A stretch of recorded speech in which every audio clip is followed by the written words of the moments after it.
Has resigned from ITV with immediate effect after admitting to having an affair with what he called a younger male colleague at This Morning. He told the Daily Mail he lied about the relationship to his wife and to others. Schofield admitted helping the man get into television when he was a teenager before developing a relationship with him. Philip will not present any future shows for ITV, with a spokesperson from the channel saying it was deeply disappointed by the admissions of deceit made by Philip. He has apologised, saying the relationship, which is now ended, was unwise but not illegal. A man has been jailed for life with a minimum term of 32 years for the murder of 15-month-old Jacob Lennon. Jake Drummond, the partner of the toddler's mother, was jailed following a campaign of cruel and sadistic abuse. The boy suffered multiple injuries over a 3-week period in 2019. The victim's mother, Louise Lennon, was jailed for 10 years for allowing Jacob's death. Well, in other news, the parents of a 10-month-old boy who murdered him on Christmas Day in 2020 have been jailed for life. Finlay Bowden's mother, Shannon Marsden, was given a minimum term of 27 years, whilst his father, Stephen Bowden, was given a minimum of 29 years. The baby was taken into care just shortly after birth due to child protection concerns, but he was put back into his parents' care just 39 days before he died. Police say the pair were jailed for what they described as an incomprehensible crime. Bowden and Marsden, from the moment Finlay returned to their care, throughout the trial, after conviction, and even at sentence, have never taken responsibility for their actions. They lied and obstructed professionals who were attempting to see Finlay to establish that he was being cared for in the correct manner. A man who shoved Just Stop Oil protesters off the road earlier this week has told GBNews he felt he had to take matters into his own hands. Scaffolder Louis Greaves pushed 2 people from the group who brought traffic to a standstill in London on Tuesday. He was briefly detained by police on suspicion of common assault. Well, he told us he was doing the work he says the police should have been doing. So, of course, there was already troubles on the railways anyway. And I had to get off the train station. I was in the car and all that, trying to get over the bridge. And then, of course, they're just standing there, making me even more late for work. And there's 2 police officers just standing there looking at them. Like, they're not doing their jobs. So if they can't do it, then the members of the public start doing it for them. TV, online, DAB+ radio and on TuneIn. This is GB News. Now, though, time for headliners.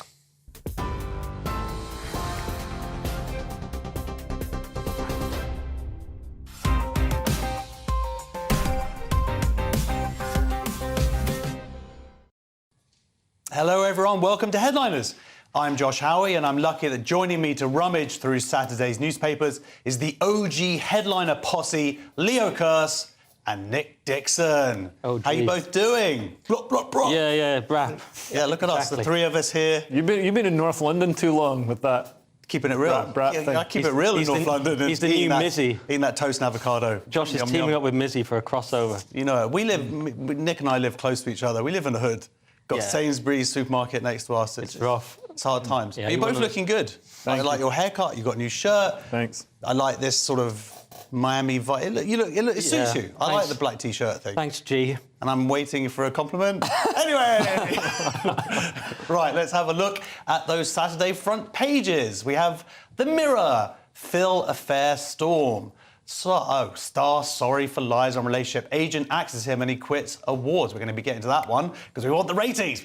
Daily Mail, Equality Chief Witch Hunt probe put on ice. The Times, extra £10,000 to woo more teachers from abroad. The Eye, austerity on trial. Osborne summoned to COVID inquiry over NHS costs. The Telegraph, defeated Russia, still a threat to Britain. And finally, the Daily Star, Schofield, I lied about affair with young man. And those were your front pages.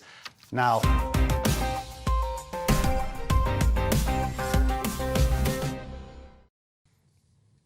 Let's start with the Mirror, Leo.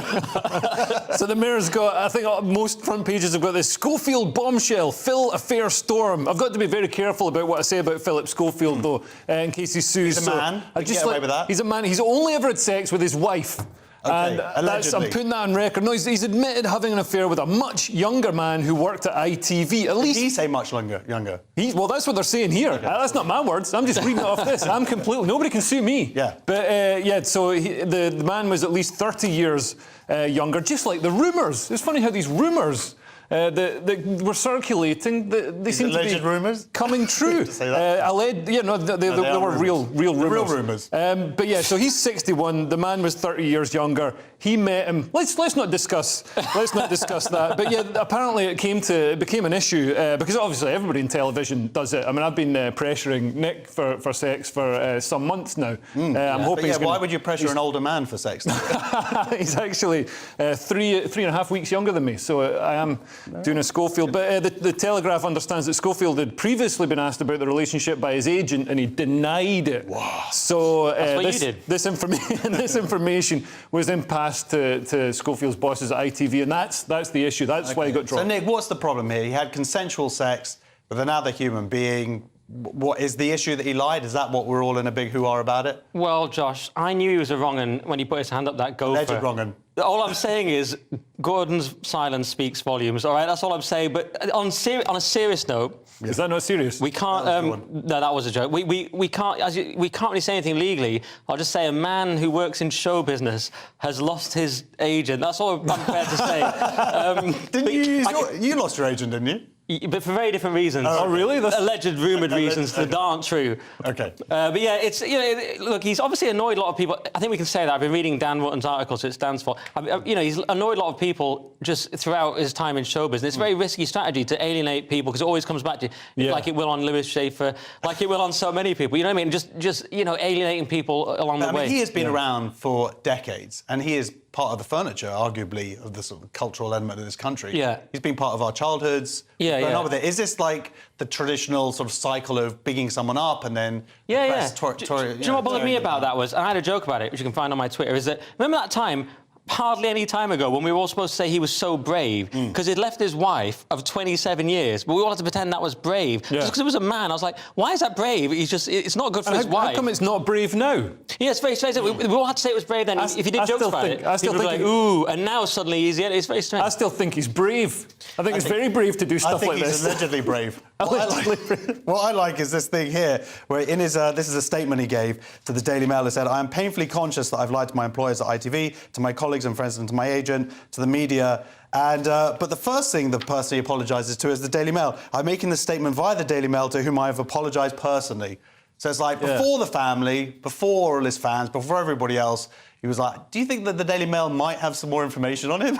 I doubt that, Josh. Allegedly. I doubt. I think it was just in good faith. Oh, really? Yeah, that's what it is. I mean, people are sort of fascinated by this, and it has somewhat taken over. Online, it seemed like everybody knew about it, or were tweeting about it for a long time. Did he really have any choice but to finally come forward? And there are some people, the social media guy, I can't remember his name, who sort of pranked Elon Musk? Pranked him in a cafe. Did a sort of selfie video next to the table where Phil and this younger man were having an innocent meal. Having an innocent. Well, anyway, that was a story all about Philip Schofield. Allegedly. OK, what about Saturday's Mail, Nick? Well, it's very similar, Josh. They've gone with a quality chief witch hunt probe put on ice. And this is actually good news. This is the investigation into Baroness Faulkner, which was absurd, and basically a load of radical trans activists had targeted her. But now the watchdog has suspended it, realising that it's basically a ridiculous witch hunt. And this is good because we're finally realising that these people are bad actors. This is wokeness penetrating institutions. They get in there, it's pernicious. But until very recently, people have just accepted all this stuff. But now they've realised and the complaints have been dismissed as ideological, vexatious, and a political chess game. So it's actually good news.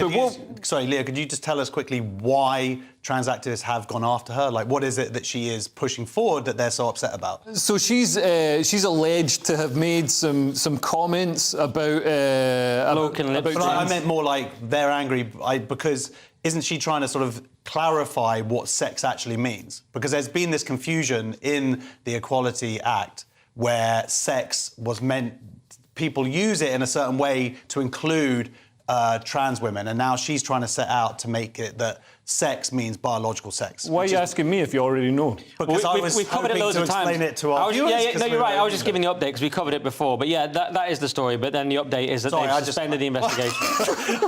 But what worries me about this is this is a real. We talk about the woke blob or whatever, and this is cast iron evidence of it. There's trans activists inside the civil service bringing down politicians inside or civil servants, their bosses, whatever, the chief of the.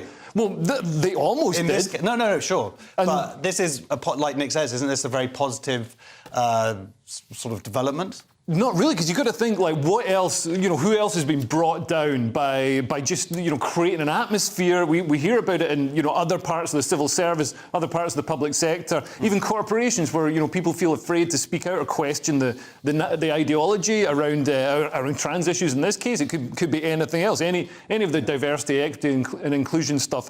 And also, when the Tories, it looks like the Tories are going to lose the next election, then the politicians won't even be pushing back against this woke blob. They'll be part of it. Well, except for the fact that we did, the reason why this was arguably cancelled is because you had a bunch of peers, 50 people, stood up and went, wait a minute, because Channel 4 News, our competitors, put out a disgusting report this week, basically just mimicking, no investigation at all, just basically saying what these alleged, and they're very, basically she supposedly, someone eye-rolled at somebody. It was all very just vague. Absolutely ridiculous stuff. Microaggressions. Didn't question any of it.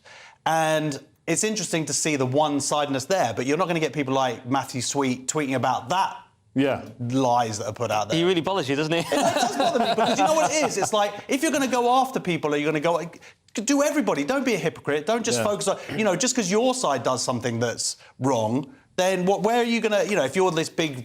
purveyor of truth. No, but you make a good point. Cross-party peers, including Lord Frost, Baron Roberts and Baroness Jenkin, did back this, saying she'd been irresponsibly attacked, and that was an important part. But aren't Labour talking about getting rid of the House of Lords? So then even that, pushback won't be there. Right. What about the Times, Leo? What are they going with? So the Times are going with the government is going to woo teachers from overseas to fill gaps in our education system, and they're going to offer £10,000 more. I don't know if that's £10,000 more on top of the salary or just how it works. And the countries they're going for are Ghana, India, Singapore, Jamaica, Nigeria, South Africa, and Zimbabwe. So this is holiday. This is this is on top of on top. We've just had the sort of record migration figures, net migration of over 600,000, which means in real terms the immigration levels are over but at least a million. It wasn't a million.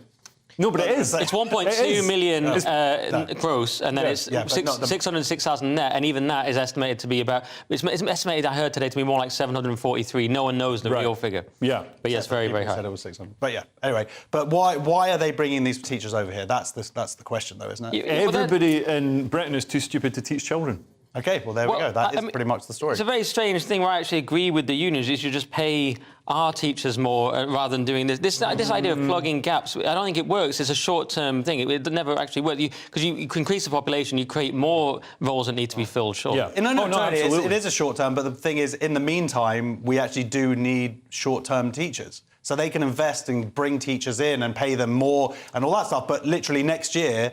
we've got kids in schools who need to be taught these very vital subjects. I think one thing we learned, Josh, in 2020 is that you can do it on YouTube. Yeah. Watch a few YouTube people videos. Have just been homeschooling. I was there, and it doesn't work. OK, what are the iNews going with, Nick? Well, the I, always a very serious paper. We've got austerity on trial. Osborne summoned to COVID inquiry over NHS cuts. And this is George Osborne being summoned... Him. Have you? I remember him. Oh, I thought you said you met him. No. Okay, no, fair enough. It's a kind of witch hunt, you could argue. Jeremy Hunt's part of it. Not that I'm fans of these people, and maybe there is something in it. They're saying that austerity was a big problem because it weakened the NHS pre-pandemic, and so they're being asked about that. But of course, there were many problems, like the ridiculous test and trace thing, everyone having to stay home. There were many policies when we abandoned our policy and switched to lockdowns. Yeah. So I'm not Everything we did. Everything we did. I'm not letting the Tories up. I'm not saying austerity was great. It seems to have been a big failure. But I also think there were loads of other problems. And I just wonder if this is another blob thing. I'm so paranoid about the blob now. Like, of course, because they're always talking about austerity. That's one of their big buzzwords. They're still on about austerity. Yeah. But was that the main problem? And I wish we'd had austerity. We never had austerity. It's ridiculous. We're still a high-tax, high-spend government. It's nonsense. The NHS gets lavished. A huge amount of cuts. In terms of, as they're talking here, we had doctors and nurses cut, beds. They didn't have the spare capacity that was needed. I mean, this is why he's being brought in by those politicians. They're talking about austerity during the COVID pandemic. No, they're talking about the austerity before that led up to us having these gaps in our services. Yeah, but also, I mean, during the COVID pandemic, we spent money hand over fist, often on fraudulent stuff. It's very easy to claim, 50 grand for a business that didn't exist. But I just don't think two wrongs make it right. You know what I mean? Before that, austerity. I don't remember a period in our recent history where we were paying 10% tax. It's nonsense. We're still paying huge amounts of tax. We still had a massively top-heavy public sector. I think these cuts... We still had huge amounts of cuts, but that's what they're going to do, the inquiry, and then we'll find out and we'll report on that then. Right, that is the front pages given a good seeing to. Make sure you join us in a few moments for Mizzy arrested, experimental drugs, and who can order another lockdown. See you in Who? 2. First and foremost, I am a GB News fan, and I was before I was working here. Just love the fact that we're asking the questions that a lot of establishment media won't ask. With a bit of a twist, we not only want to inform you, but we want to keep you entertained. It's worth the drive because you get in and the team's all ready and waiting, they're itching to go, and it's a proper little family. GB News is the people's channel. It's the audience that makes the programme sing. We're giving our viewers and our listeners a voice. I see the thousands of your letters, tweets, emails, you name it, coming in. Britain is broken. How on earth did we get into this mess? But more importantly, how do we get out of it? The establishment had their chance. Now we're here to represent you. It's time for something different. It's time for GB News. I'm very patriotic. I believe in Britain. Our best days lie ahead. Britain's watching. Britain's watching. Join us here on GB News. The people's channel. Britain's news channel. I'm Simon Evans. Join me on GB News for Headliners at 11 p.m. What's the scoop? I'll be joined by two of the country's top comedians. That's right. As we take a look at tomorrow's newspapers tonight. We're going to get into trouble. If it's a big story, we'll be covering it. Spill some tea on him. There we go. But we'll also have some fun. I wouldn't stick up a bank. My father didn't love me. So anyway... Headliners every night from 11 on GB News, the People's Channel, Britain's news channel. Westminster is going around in ever-decreasing circles, followed by the media. Britain is broken. How on earth did we get into this mess? But more importantly, how do we get out of it? Join me at 7 p.m, Mondays to Thursdays on Farage. Here on GB News, we will have open, rational debate. We've got to work out how Britain moves forward from this. Join us here on GB News, the People's Channel. Britain is watching. I'm Andrew Doyle. Join me at 7 o'clock every Sunday night for Free Speech Nation, the show where I tackle the week's biggest stories in politics and current affairs with the help of my two comedian panellists and a variety of special guests. Free Speech Nation, Sunday nights from 7 on GB News, the People's Channel, Britain's news channel. Monday to Thursday nights on GB News. At 6, it's Deebs & Co. 7 o'clock, Farage. At 8, join Jacob Rees-Mogg. And at 9, Dan Wootton Tonight, followed by Headliners. On TV, radio and online. This is GB News. Every Sunday from 11, join Michael Portillo. There will be topical discussion, looking at the week before and the week to come. So kick back and relax at 11 a.m. on Sundays on GB News with me, Michael Portillo. GB News, the People's Channel, Britain's news channel.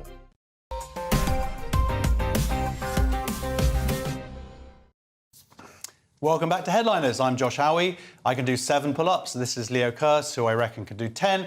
And Nick Dixon, who can do 11 with weights. First up is Saturday's Express. And are you worrying about that link, by the way?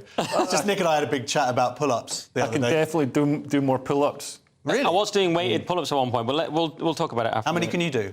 How many can you do? I think what was the most I did? I told you it was 11. 11 with weights, yeah. I can do 12. OK, fine. I can do 13.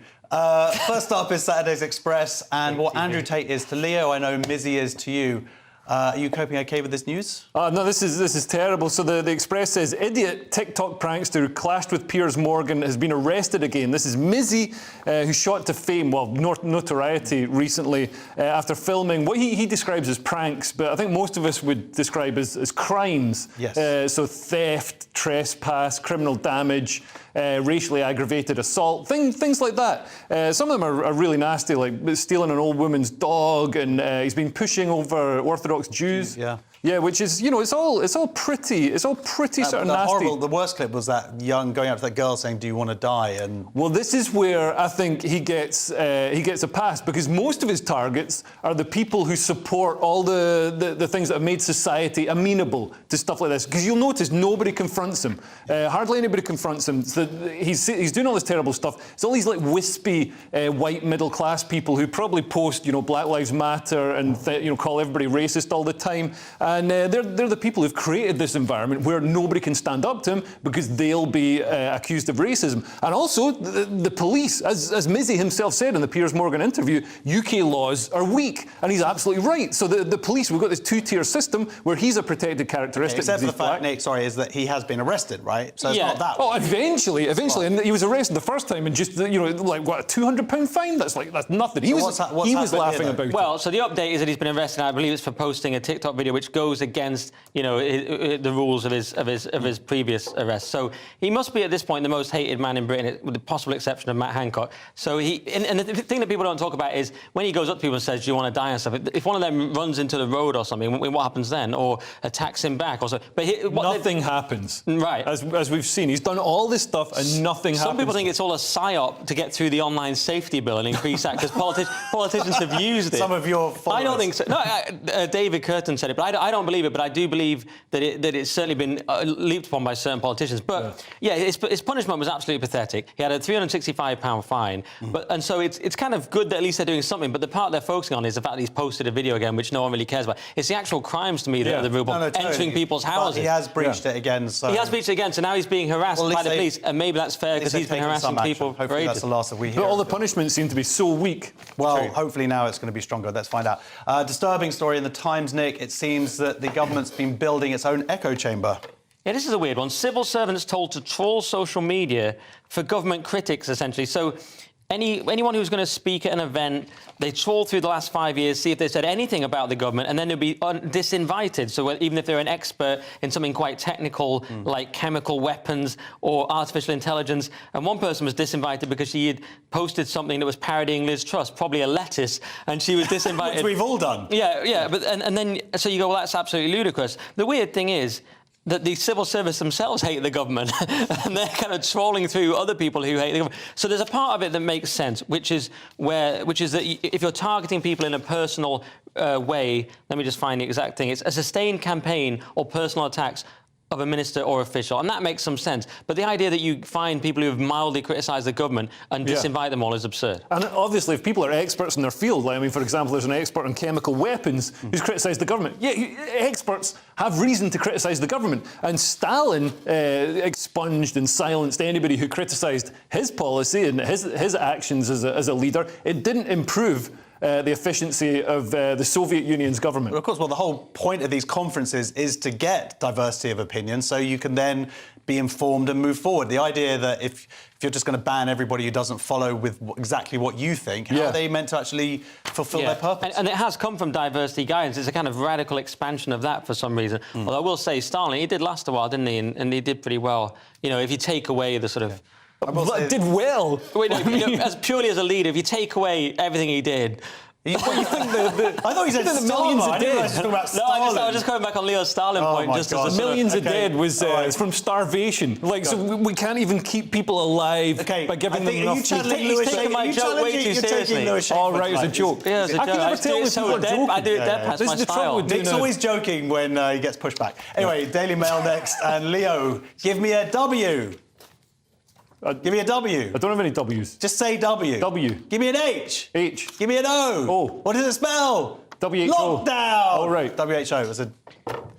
Just trying to lie. They're going to lock us down again. I got it. It was a joke. Unlike my Stalin comment. Okay, I failed. It's obviously massively. serious. Even though we're introduced as comedians, I was suddenly serious about Tell us Stalin. the story about lockdown and WHO. Okay, so new power. This is about the WHO. And lockdown. New powers could potentially plunge Britain, the US and Australia into lockdown measures at the whim of the World Health Organization, it was claimed today. So it's the UN agency, heavily criticised for how it handled COVID, is considering 300 amendments to its legally binding rulebook that its member nations have to stick to, including enforcing vaccine passports and border closures. So basically what's happening is the people at the World Health Organization, their power is waning. Maybe countries are thinking of withdrawing funds now we're not in the middle of a pandemic, and reducing its funding to its previous state. So they're thinking they want to hold on to the land they've staked out in lockdown. So they want to change the rules so they can hold on to that funding like any public sector organisation does. And they're a terrible organisation. They praised China for their transparency. I'm not making this up. They praised China for their transparency during lockdown. But bear in mind that China was completely obfuscating everything, giving false statistics, and also in a crisis, in a pandemic or something like that, rules go out the window. So anything that's signed up to, we've signed up to some World Health Organization thing. It doesn't mean well, look, this is, Nick, what a lot of conspiracy theorists have been arguing. This is what's going to happen. The WHO is going to take over. But is that really what's going on here? Well, they focus more on the WEF, but the WHO, I think it is very bad. Estimate Bay is saying it's a move from a member-led advisory body to a health authority with powers of compulsion, and that is very worrying, like Leo says, because of their attitude towards China, but also the idea they could mandate vaccines, it says in here, and that involves big corporations that are highly questionable. It involves a one-size-fits-all approach to health that we know may well be dangerous. I don't know if there is the argument probably check that, more coordination might be a good thing, certainly when it comes to having established guidelines. I like your attempt at impartiality or balance, but it's pretty hard with this one. Thank you very much. OK, on to Saturday's Telegraph now. And Nick, if it cured my piles, I'd put myself forward for this. Well, it's a lot of information, Josh, but for the 5 a.m. repeat. But the GPs... Wait a minute, what did I just read? Who writes these links? So this is GPs urged to trial experimental drugs on patients, which sounds a bit odd at first. Of course, we're used to, over the last few years, experimental drugs being tested on the population. Am I right? Am I right? BBC verify. Pure blood. Matthew Sweet. Where are my dogs at? So this... but this is actually a good thing because it cuts down the red tape to allow things to be, tried on people who really need them. Because there's far too much red tape in this country in general and in medicine. So I think people should be allowed to try things if with consent, if it's their only option, right? Yeah, and also there's a risk that we're going to fall behind. Britain's going to fall behind behind other countries in medical research. China, for example, can basically do whatever they want because they make their own rules and they don't obey any human rights. So that's the worry. They're going to use that advantage to leapfrog. This is all to keep us as a sort of pharmaceutical superpower is what they're trying to build towards. But I didn't realise that the trials had dropped by 41% between 2017 and 2021. That's a massive drop. They're really expensive, and also I think they're growing in expense. I don't know how they're getting more expensive. But this idea of sort of GPs testing drugs, obviously you'd have to voluntarily sign up to it. But then we're almost. It worries me about a two-tier health system where some people are on the NHS and they've got to have these guinea pig drugs tested on them, and some people have got Bupa and don't. Bupa are great. You've got Bupa. Do I? Do you have Bupa? Yeah. Yeah. So good. It's great for hypochondriacs. You just call up constantly. Do you want to say hi to your Bupa handler? Okay. That's it for this section. We've got some corkers coming up. We've got trans cyclists told to get on their bike, primary school students being taught to argue, and The Guardian have an article about GB News presenters, which I'm sure is very, very complimentary. See you in a sec. It's all about family, being in people's living rooms, all the interaction and getting to know who our viewers and listeners are. When I was young, my dad used to say, no, stop arguing. I wanted an outlet that would enable me to give my opinion. People are going through a really hard time right now, and I know that you don't feel like you're being listened to by the establishment. I came to GB News because it's the People's Channel, and I want the audience to have their say on the events of the day. We're dynamic. We do something different. Democracy shows that the wisdom of the nation is in its people.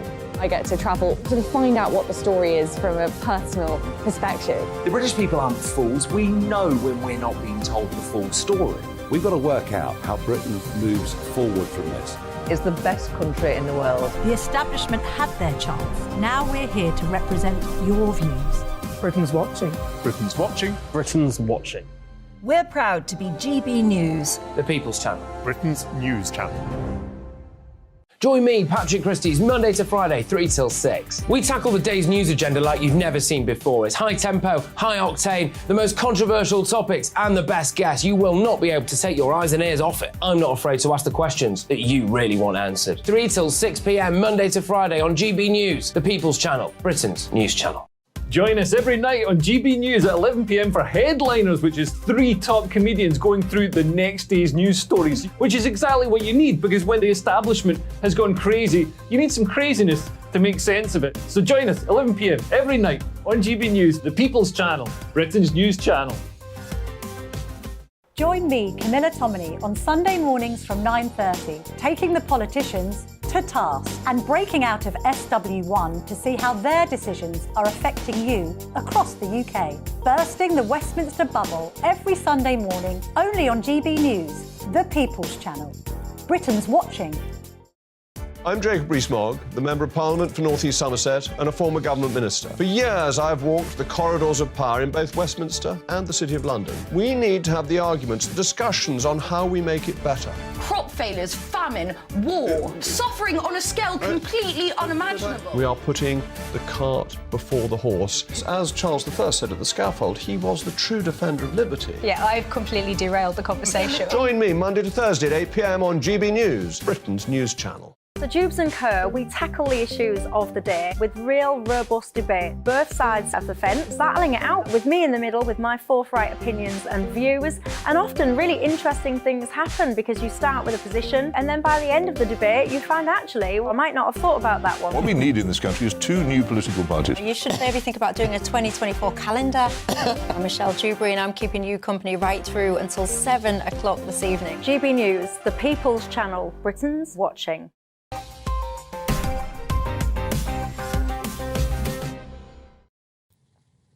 Welcome back to Headliners. And Leo, we have something in the Times here. Roger Waters has gone full Nazi, and you never go full Nazi. Never go full Nazi. So Roger Waters, who's a founder member of Pink Floyd, is being investigated by the police in Berlin after wearing a Nazi costume at one of his concerts there. So he wore a black trench coat with a red armband and a symbol that had crossed hammers, but it looked, you know, it looked that sounds very... pretty. But I mean, Prince Harry would happily wear that, surely. Yeah, when he was 19 and you know, up for a laugh instead of just moaning about things all the time. But this wasn't worn in a sort of, you know, a fun way like Prince Harry wore it. He also paraded around with a fake machine gun. You know, he pretended to fire it. I think the worst thing was he showed Anne Frank's name and also compared that to an Al Jazeera journalist who was shot reporting on conflict in Israel and Palestine, which and it's disputed, you know, which side shot her, how she died, or whatever. So to compare those two things just seems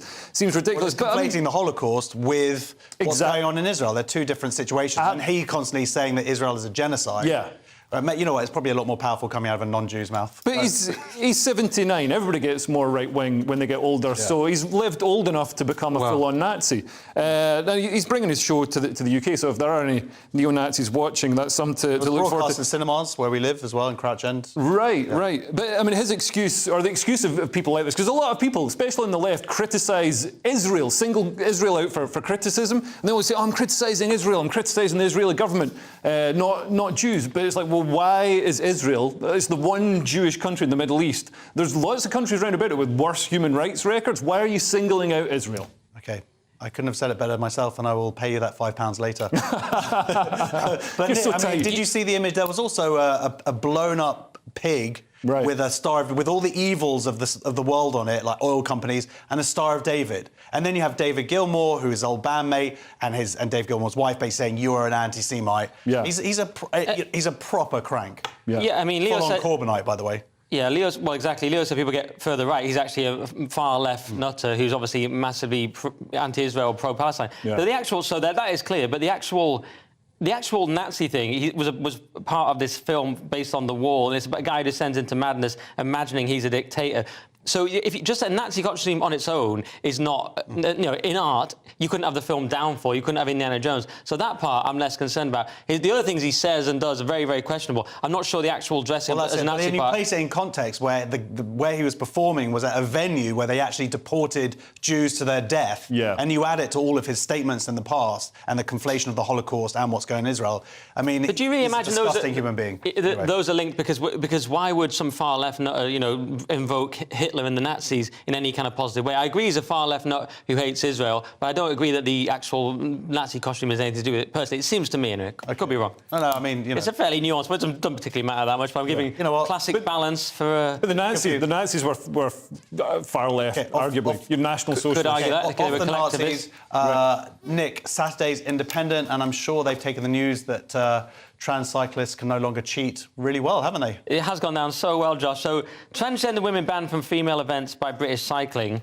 And then this person, Emily Bridges, has gone on this insane rant about it. So there's now going to be categories open and female. So they've erased men. They've erased men because there'll be no men's category. It's just open and female. So now it's our time to stand up and be category. Well, how about men, female, and open if we have to have this open category? But they've just erased men. So that's the first thing. But now you can be the best out of the men and the men that look like women. Yeah, it's the best open. Yeah, but it's silly. And anyway, and then this Emily Bridges person has taken it quite badly and called it a genocide. Well, it's actually said it's furthering genocide against us. And he's written this long, long statement saying, just a few choice quotes, that cycling is one of the whitest, straightest sports out there. Ron DeSantis apparently is leading a fascist state which kidnaps children. And he even says he's not sure he's going to live that long because there's so much hate happening. There's so many, his friends are all being hate crime, not even sure he'll live that long, which is absolutely insane. And then he says this hilarious thing about, I hope the media have fun cherry picking quotes from this and making me look hysterical. It's like, I've read the full context. It's very hysterical in context if you read the entire thing. And the simple thing is, you are not being genocided, you're not going to be killed, just stop cheating in women's sports. Yeah. I mean, this is another positive sign. This is sanity returning to our society, isn't it? Yeah, but then, I mean, I think the pushback is going to be nasty. And I just feel like, the trans lobby, they pushed it too far. Everybody was fine. Everything was, everybody was accepting, and then they're like, okay, no, now we want to read stories to children in libraries, and we want to transition children, and we want to take part in women's sport. It's like, whoa, what are you doing? This is too much. You can't go. Like, you've already got all the nice stuff. Just stick with that. You've got equality. Yeah. You can't have this and stuff. Certainly in the UK, I think the argument that here that the fight back has gone on so is because we believe in fairness. Yeah. There's an argument here that we could just go, wait a minute, that guy or that trans woman is cheating, and we're not going to put up with that, which is why in America, unfortunately, they still haven't got to that place yet. They love cheats. Right, The Guardian now with a story about 1 in 3 GB News presenters. Nick, is it that one of us can do 11 push-ups? I'm going to check the pull-ups thing because I think with weights it wasn't quite 11. But yes, this is 1 in 3 GB News presenters cast doubt on climate science study reveals. Who was it? Come on, which one of you was it? Well, apparently it was 31. It was 10 of the broadcasters, 31 presenters. Sorry, and this comes from D. Smog. And then we've had this hilarious tweet from Caroline Lucas, obviously the Green MP, saying, now more than ever, people deserve trustworthy and accurate news from our media. This truly toxic misinformation on GB News is not it. And then links to an article in The Guardian. I mean, toxic misinformation. So it's absolutely ridiculous. And obviously, Josh, as our GB News spokesman has brilliantly said, that this contains numerous inaccuracies, inconsistencies, and a good dose of misinformation. Yeah. You have failed to include nuance and context, or the fact that GB News embraces a wide range of voices on all major issues, such as climate change and policy. And that's the point, Josh. We have a range of issues. For example, you're probably worried about climate change. Leo's pro-fracking. I deny weather even exists. And that's the full range. And we do have a range, so it's just... No, Lucinda, you smashed it. She smashed it. Well done. Yeah. That's a spokesperson. It is a great... it is a good thing that she put out there saying... But Leo, yeah, rebuttal. But Leo, what do you think about these people like watching all of our clips? Just trawling through. It says investigative journalists at the climate website scoured hours of online footage, and then 6 were excluded on the basis that they were news anchors or reporters. And I would just like to say, if anybody's watching this, exclude me as well. I'm an idiot.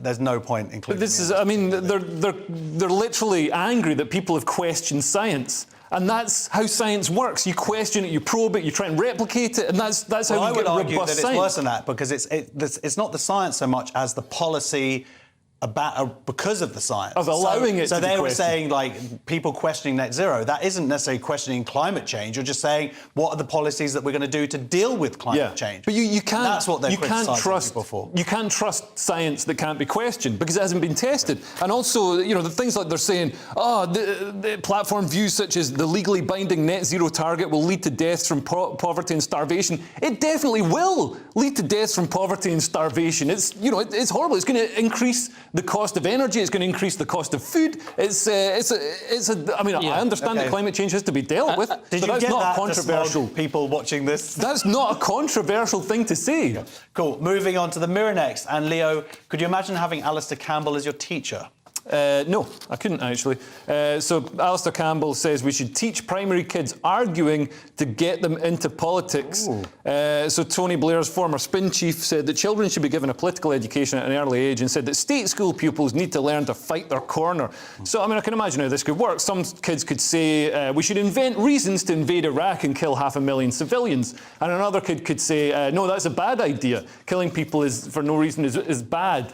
That's one of the arguments that could take place. Maybe enthuse kids. Well, I hope they don't teach them Campbell's literal ideas. And also, he could learn some debating skills because he's incredibly rude in debates. But I'm going to concede, although he's a terrible person, he has made a good point here. You should learn these skills in state schools. I mean, you go to Eton, it's my understanding, you learn the names of everyone in cabinet, and you're basically groomed, in the good sense of the word, to run the country in the future. And you're told that you need debate skills, you need to know everything about politics. Whereas in state school, we're basically taught like how to avoid getting beaten up at lunch. That's basically it. How to pretend to be thick so no one picks it. It's just incredibly poor. So it would be good. Thanks. It would be great if these things were taught. So actually, a very rare moment. I agree with Alistair Campbell. There it is. Clip it up. Sticking with the Mirror, Nick, and humanity had a good run, didn't we? Yeah, so this is Elon Musk's mind control chip is cleared for human testing despite monkey deaths. Some of the worst kind of deaths, monkey deaths. 6 monkey deaths. And this is Neuralink, of course, and it's received approval from the FDA despite the monkey deaths. And it's about the size of a large coin and is designed to be implanted in the skull with ultra-thin wires going directly into the brain. Sounds fine. But, I mean, of course I like Musk. But the thing with Neuralink is always this, that who are you to say to someone with blindness or paralysis, you can't have your Neuralink? Yeah. But on the other hand, of course, it's inherently terrifying. But is it going to be one of the things that NHS GPs are going to be testing on you? They just slip it in when you're... You say bend over and cough. No, Boop will have it. But not Yeah, I mean, it is arguably worth it, and the benefits are interesting. The interesting thing I didn't realise is the Swiss are already doing this. Can I just say one quick thing? I hope it works better than the Twitter Spaces DeSantis launch. Did you see that? I mean, if Musk uses the same technology do you see how bad that was? It's like Elon, the same guy doing the Twitter Spaces is in your brain. Get the Neuralink and then get a Twitter Spaces there. Right, that's this section over, but joining us for the finale, there's going to be a 102-year-old sexy woman. Body hair fashion and Cadbury Flakes are too flaky. Don't go anywhere.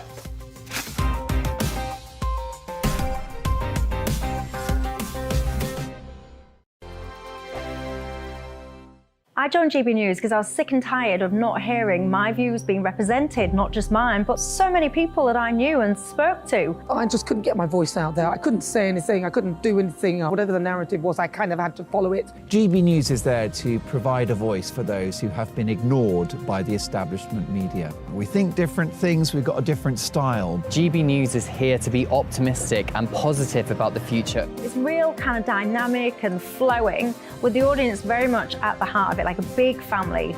Here at GB News, we talk about the things that matter to you. Hearing the voices from right across our towns and cities, especially our towns. All sides of the argument represented with a heavy dose of opinion. We're on a mission here to make a difference. And the GB News family really is here for you, and whatever time of day you can watch or listen. Britain's watching. Britain's watching. We're proud to be GB News, The People's Channel. Britain's news channel. I'm Mark White. As GB News Home and Security Editor, I cover those key issues that are so important to you. Our authorities, our communities doing all they can to combat violent crime. With the public services under unbearable strain, why are we still failing to control our borders? Defence, the first priority of any government, has been continually hollowed out. Can we trust our politicians to protect the armed forces? Join me, Mark White, on GB News. Monday to Thursday, 9 p.m. till 11 p.m. Join me, Dan Wootton. I'll bring you the sharpest takes and hottest debates. Do you not believe in prisons? I don't believe in prisons. I'm completely stunned. I guarantee you there'll be no spin, no bias, no censorship. I actually was personally quite offended by it. And no reason to go to bed. So I guess they've always been quite woke. That's Dan Wootton tonight on TV, radio and online. Monday to Thursday from 9 p.m. till 11 p.m. on GB News. The People's Channel, Britain's news channel. You've probably seen politicians interviewed 1,000 times, but we do it differently. We find out who they really are, we don't shout, we chat, and hopefully we bring a bit of light, not just heat. Did you know Kate Moss? Apparently. Do you have a pair of jeans or a pair of jeans? No, of course I don't. What would I do with them? My friends are like, oh my God, what's she doing now? Join me every Sunday at 6 for Gloria Meets, only on GB News, the People's Channel, Britain's news channel. Start the day with GB News. We catch up on all the big stories you didn't hear the night before. And take a look at what the world's talking about this morning. That's right, Monday to Thursdays from 6 o'clock. It's Breakfast with Eamon and Isabel. Straight after breakfast, join us, Bev Turner and Andrew Pearce. We're going to take you through till noon. We'll be tackling the big topics of the day, including the things that the other channels just won't talk about. If it's happening here. Wake up to mornings on GB News, the People's Channel. Britain's news channel.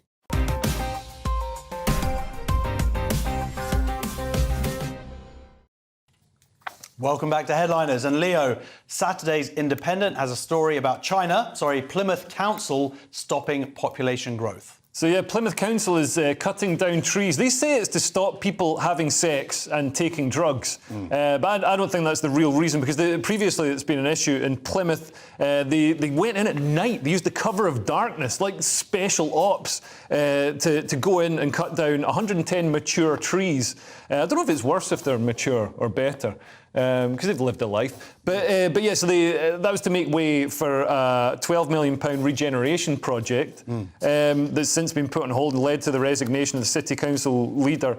And now they're trying to do it again. They're saying, oh, we need to cut down these trees because people are taking drugs, which I don't believe. It's very hard to climb a tree on drugs. My concern is there's not enough to do in Plymouth.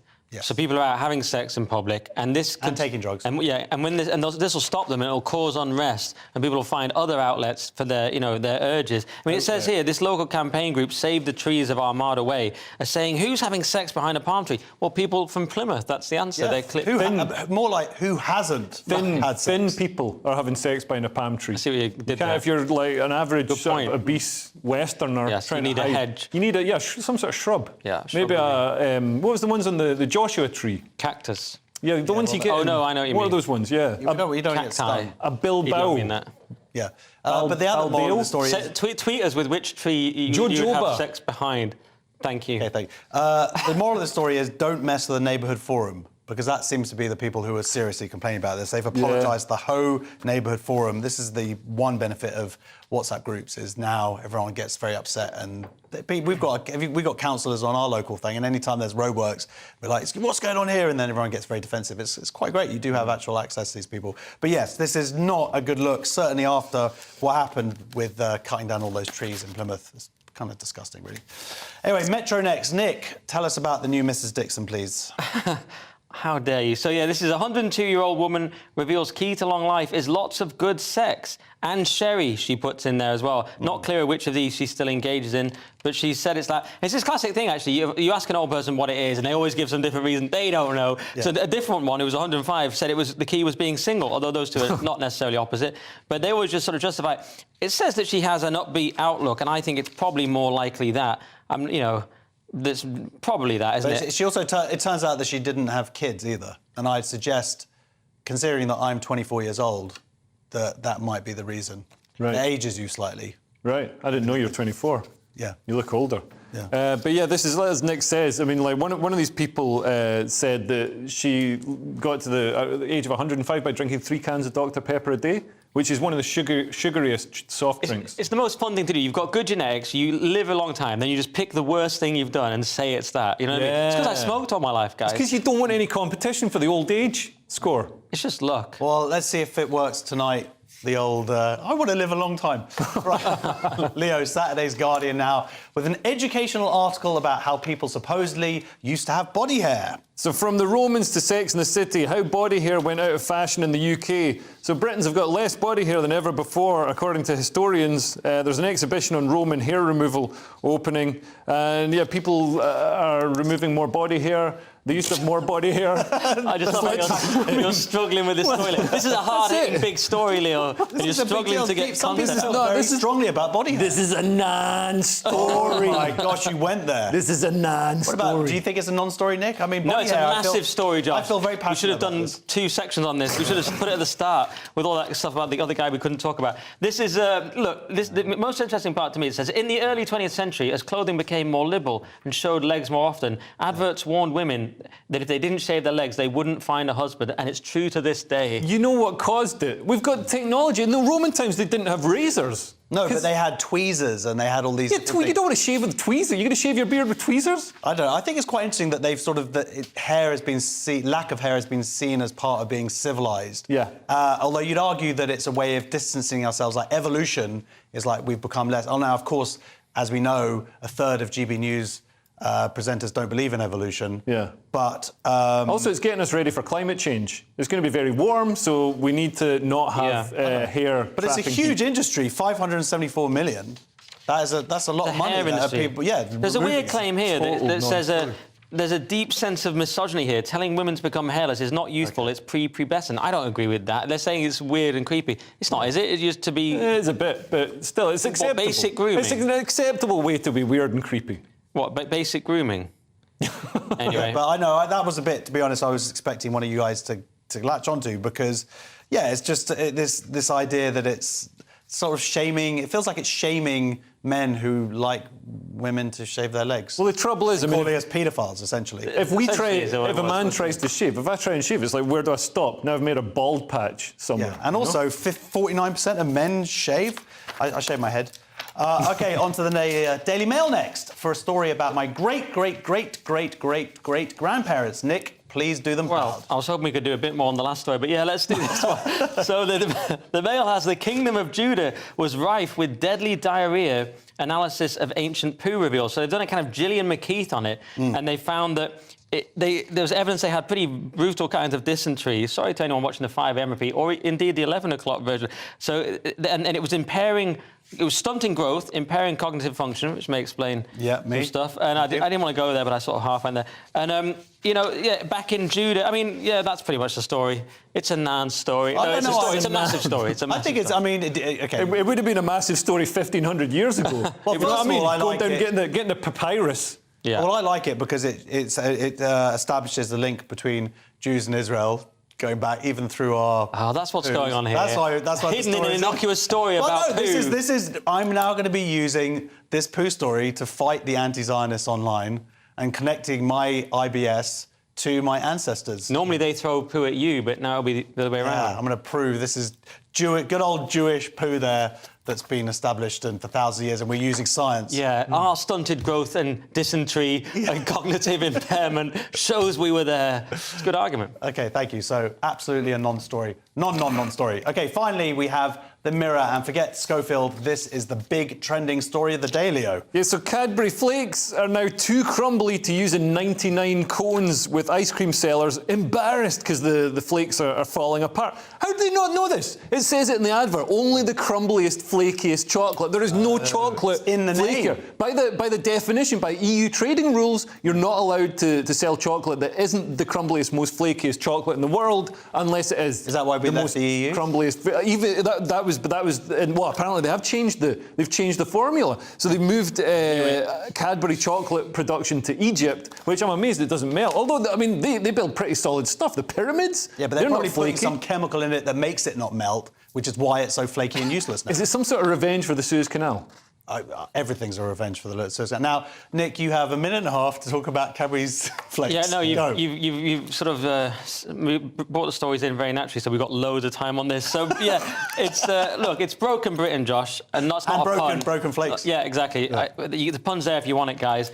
I love that the spokesman has spoken up very seriously, said Cadbury's Flake 99 is a naturally delicate and crumbly product. Of course it is, it's a flake. And we have processes in place within our supply chain to avoid as much breakage as possible. It's just the kind of weird thing to have to do a serious... That's your job. Imagine even worse than having to fill on this story. Imagine your job was the person that has to justify the flake and explain that it's crumbly. Maybe it's actually just a representation of how bad our roads are, that when the ice cream vans drive down them, they hit potholes and the flakes break. Wow. Yeah, so it's the Tory government. Yeah. Really, but when he says that they're naturally flaky, they're not naturally, they're man-made. Yeah. You know when I'm hosting this show, what I do, I just make the really good stories last a bit longer, knowing that these ones... I feel sabotaged with this story last, to be honest. Do you want to hear my Go back to good... Schofield. Yeah, I've got a good comment to make. He didn't do anything, Josh. Let's talk more about how he didn't do anything. Alleged Schofield. He left his agent of his own free will. A Cadbury's Flake, and it was very flaky. Right, the show is nearly over, so let's take another quick look at Saturday's front pages.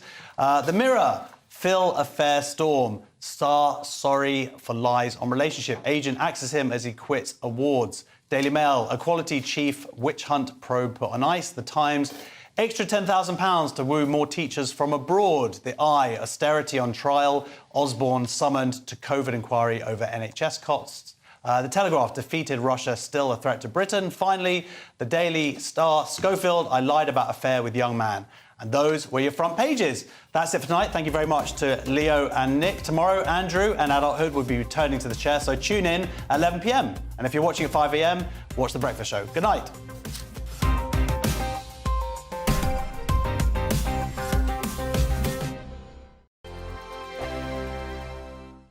First and foremost, I am a GB News fan, and I was before I was working here. Just love the fact that we're asking the questions that a lot of establishment media won't ask. With a bit of a twist, we not only want to inform you, but we want to keep you entertained. It's worth the drive because you get in and the team's all ready and waiting, they're itching to go, and it's a proper little family. GB News is the people's channel. It's the audience that makes the programme sing. We're giving our viewers and our listeners a voice. I see the thousands of your letters, tweets, emails, you name it, coming in. Britain is broken. How on earth did we get into this mess? But more importantly, how do we get out of it? The establishment had their chance. Now we're here to represent you. It's time for something different.